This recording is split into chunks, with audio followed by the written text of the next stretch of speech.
खुलुमबाय आसामनि chief minister doctor Himanta Biswa Sharma बिथाङा मैया फोसावबाय सोर दिनै केबिनेट मिनिस्टारनि बिबानखौ मोनगोन बेखौ लानानै मैया आसामनि chief minister doctor Himanta Biswa Sharma बिथाङा फोसावनानै होदों। दिनै बेलासिनि 12:45 बाजिनिफ्राय गोदान केबिनेट मिनिस्टारफ्रा समायखिरा लागोन आरो दिनै समायखिरा लानाय हाबाफारिया जागायजेनगोन 12:45 बाजिनिफ्राय जागायजेनगोन गुवाहाटीआवनो जागोन। सोर केबिनेट मिनिस्टार बिबानखौ मोनखो बेखौ नायोब्ला गासै 12 जन एमएलएफोरा केबिनेट मिनिस्टार दिनै मोननो हादों। दिनै 12 जन केबिनेट मिनिस्टारनि समायखिरा लागोन। 12 जननि मादाव नायोब्ला 11 जना बिजेपि पार्टिनिनो आरो गुबुन सासेया एजेपिनि अखम गण परिषदनि, नाथाय बिपिएफ पार्टिनिफ्राय सासेबो दिनै समायखिरा लाया।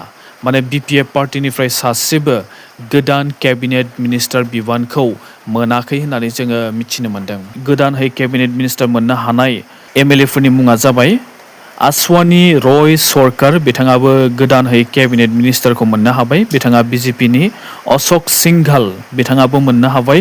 बिमल बरा बिथाङाबो केबिनेट मिनिस्टारखौ मोननो हाबाय। जयन्त माला बरुवा बिथाङाबो गोदान केबिनेट मिनिस्टारखौ मोननो हादों। कौशिक रय बिथाङाबो मोननो हादों। कौशिक महन्त बिथाङाबो मोननो हाबाय। कृष्णेन्दु पल बिथाङाबो मोननो हादों। नीलिमा देवी, पीयूष हाजरिका, रानुस पेगु, सुशान्ता बरगहाय आरो लोगोसे बिश्वजित दैमारी बिथाङाबो आसामनि केबिनेट मिनिस्टार बिबानखौ मोननो हाबाय।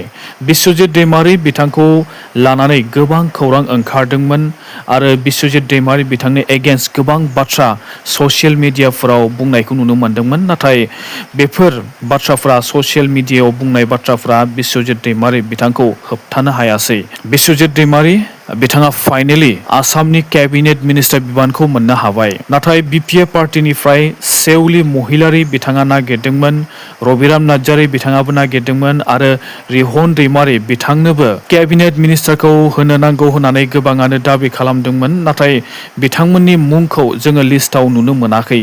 बेनिफ्राय जोङो बुंनो हायोदि केबिनेट मिनिस्टार बिबानखौ दिनै सेवली महिलारी, रबिराम नार्जारी आरो रिहन दैमारी बिथांमोना मोननो हायासै। बिथांमोनखौ मोनगोन सानदोंमोन गोबाङानो, नाथाय मोनासै।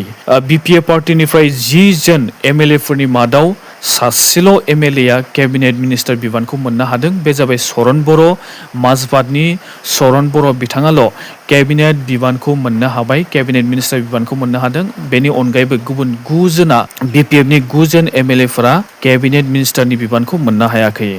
इयुनाव सेवली महिलारी नङाबा रबिराम नार्जारी नङाबा रिहन दैमारी बिथांमोननो होगोन ना होआ बेखौ जों उनावसो नुनो मोनसिगोन। आरो मोनसे गिदिर आपडेट लानानै फैदों, बे जोबोद मिथिनो गोनां आपडेट। बेयो जाबाय मैया बिटिसि सरकारनि एग्जिकिउटिभ काउन्सिलाव मोननै थांखि लानाय जादों आरो बे मोननैबो थांखिखौ मैया बिटिसिनि सरकार माने हाग्रामा महिलारी बिथांमोननि केबिनेटआ एप्रुभ खालामबाय। बिटिसिनि इएम महेश्वर बसुमतारी बिथाङा बुंनाय बायदिब्ला गोदोनि मोसौ बाजारखौ खुलिफिननो थांखि लादों आरो बिटिसिनि गुबुन गुबुन जायगाफोराव गोदानहै मोसौ बोरमा बाजारबो बानायनो थांखि लानायखौ जोङो नुनो मोन्दों आरो लोगोसे बेफोर बाजारखौ खुलिनाय लोगो लोगोनो आबादारिफोरा मोसौ बोरमा फाननो सुबिदा मोनगोन होननानै महेश्वर बसुमतारी बिथाङा बुंदों आरो लोगोसे ओनसोलनि मानसिफोरा फालांगिबो खालामनो सुबिदा मोननो हागोन होननानै महेश्वर बसुमतारी बिथाङा बुंदों। आरो गुबुन मोनसे थांखियानो जादों गामि ओनसोल आरो टाउन ओनसोलाव जायफोरहा हा गैया बिथांमोननो हानि पाट्टा राननानै होनो थांखि लाबाय। जायफोर सुबुंफोरा हानि पाट्टा गैयाबासिनो न' लुनानै दङ बिथांमोननो बिपिएफ सरकारा थाबैनो हानि पाट्टा राननानै होनो थांखि लानायखौ जोङो मैया नुनो मोन्दों। बेखौ लानानै फैगौ समाव इमप्लिमेन्ट खालामनाय जागोन होननानै जोङो मिथिनो मोन्दों। हाग्रामानि सरकारा बिटिसिआव थानाय ट्राइबेल आरो ट्राइबेल नङि बयनोबो समानहै हानि पाट्टाखौ राननानै होगोन नामा बेखौ जोङो सम फैब्लासो नुनो मोनसिगोन। जों मिथिनो मोननाय बायदिब्ला चेप्टार 10 आव Assam land and revenue regulation act 1886 आयेन दङ आरो बे आयेनखौ नायोब्ला जाय हाया ट्राइबेल बेल्ट एन्ड ब्लकआव दङ बे हाफोरा प्रटेक्टेड ट्राइबेलफोरनि थाखायल' माने एसटि फोरनि थाखायल' बे आयेन बायदिब्ला प्रटेक्टेड ट्राइबेलफोराल' हानि बिगोमा जानो हायो आरो हाखौबो प्रटेक्टेड ट्राइबेलफोराल' बायनो फाननो हायो। बे हाखौ नन ट्राइबेलफोरा बायनो हाया आरो नामजारिबो खालामनानै लानो हाया होननानै जोङो मिथिनो मोनदों। आरो जायफोर नन ट्राइबेल सुबुंफोरा ट्राइबेल बेल डिक्लेयार खालामिनि सिगांनिफ्रायनो जुदि बे हायाव दंखायोब्ला नन ट्राइबेलफोरखौ होखारनो हाया। आरो जायफोर नन ट्राइबेल सुबुंफोरा ट्राइबेल बेल एन्ड ब्लक डिक्लेयार खालामखांनायनि उनाव जुदि बिथांमोना फैनानै जुदि बे ट्राइबेल बेल एन्ड ब्लकआव थाफैदोंब्ला बिथांमोना थानो मोनब्लाबो बिथांमोना हानि पाट्टा मोननाय नङा। माने बिथांमोना बे हाखौ बिथांमोना नामजारि खालामनानै लानो हानाय नङा। जोङो मिथिनो मोननाय बायदिब्ला आसामनि थागिबि सुबुंफोरा जाबाय बर'। जों बर'फोरा आसामनि गिबिसिन थागिबि सुबुं होननानै जोंखौ मिथिनाय जायो। आरो लोगोसे इन्डिजिनियास एबा थागिबि ट्राइबेल हारिनि मानसिफोरा गोरिब जायो आरो ट्राइबेलफोरनि हाफोरखौ गुबुन जायगानिफ्राय फैनाय मानसिफोरा ट्राइबेलफोरनि हाफोरखौ सेनानै लादोंमोन। बै समाव सेनानै लादोंमोन आरो लोगोसे सेना लानायनि उनाव बिथांमोना बे जायगायाव न' लुदों, आबाद खालामदों, बिजनेस खालामदों। बेबायदिनो ट्राइबेलफोरनि हाफोरा लासै लासै गोमालांदों। आरो बेखौ नुनानै सरकारा थाखानाय हाफोरखौ जाहाथे आरोबाव गुबुनफोरा बायनो हाया एबा सेनो हाया बेखौ लानानै थाखानाय हाफोरखौ ट्राइबेल हारिनि थाखाय बानायना गालांनाय जादोंमोन। सरकारानो ट्राइबेलफोरखौ रैखाथि खालामनो थाखाय ट्राइबेल बेल एन्ड ब्लक बानायना होनाय जादोंमोन। आरो बे ट्राइबेल बेल एन्ड ब्लक हायाव ट्राइबेलफोरनि अनगायै गुबुन हारिनि मानसिफोरा हाफोरखौ बायनो मोना आरो नामजारिबो खालामना लानो हाया।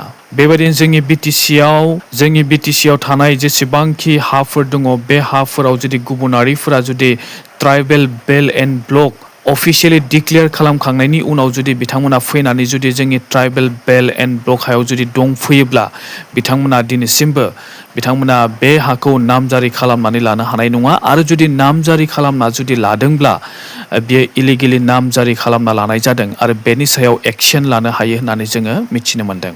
हाग्रामा महिलारि बिथांनि सरकारा जोंनि बिटिसिआव थानाय जेसेबांखि गामि ओनसोल आरो टाउन ओनसोलफोर दङ बयनोबो समानहै हानि पाट्टाखौ राननानै होगोन नामा बेखौ जोङो सम फैब्लासो नुनो मोनगोन। आरो जुदि हाग्रामा महिलारि बिथाङा जुदि ट्राइबेल बेल एन्ड ब्लक हायाव थानाय गुबुनारि नन ट्राइबेलफोरनो जुदि हा होयोब्ला हानि पाट्टा राननानै होयोब्ला बे इलिगेलि राननानै होनाय जागोन होननानै जोङो बुंनो हायो। आरो लोगोसे जोङो मिथिनो मोननाय बायदिब्ला फरेस्ट हायाव एसटिब्लाबो आरो नन एसटिफोराबो हानि पाट्टाखौ मोननाय नङा एबा मोनथाय गैया होननानै जोङो बुंनो हायो। नाथाय फरेस्ट राइट एक्ट 2006 नि आयेन बादिब्ला बिटिसिआव जायफोरा 2006 मायथाइनि सिगां जुदि एसटिफोरा जुदि फरेस्ट हायाव दङब्ला एबा थानायनि जुदि रेकर्ड होनो हायोब्ला अब्ला बिथांमोननो हानि पाट्टा रानना होनाय जागोन होननानै जोङो मिथिनो मोनदों। आरो बे गुबुनारिफ्रा जुदि फरेस्ट हायाव दङब्ला बिथांमोननोबो हानि पाट्टाखौ राननानै होनाय जागोन नामा बेखौ जों उनावसो नुनो मोनसिगोन। आरो हाग्रामा महिलारिनि सरकारा बेबायदि खालामगोन ना खालामा बेखौ जों उनावसो नुनो मोनसिगोन। स' नोंथांमोना भिडिअखौ मोजां मोनबायब्ला मोनसे लाइक खालाम, शेयार खालाम आरो लोगोसे चेनेलाव गोदानबा चेनेलखौ साबस्क्राइब खालामनानै लानो दाबाव। दासिमनि रादाबा एसेनोसै। Thank you.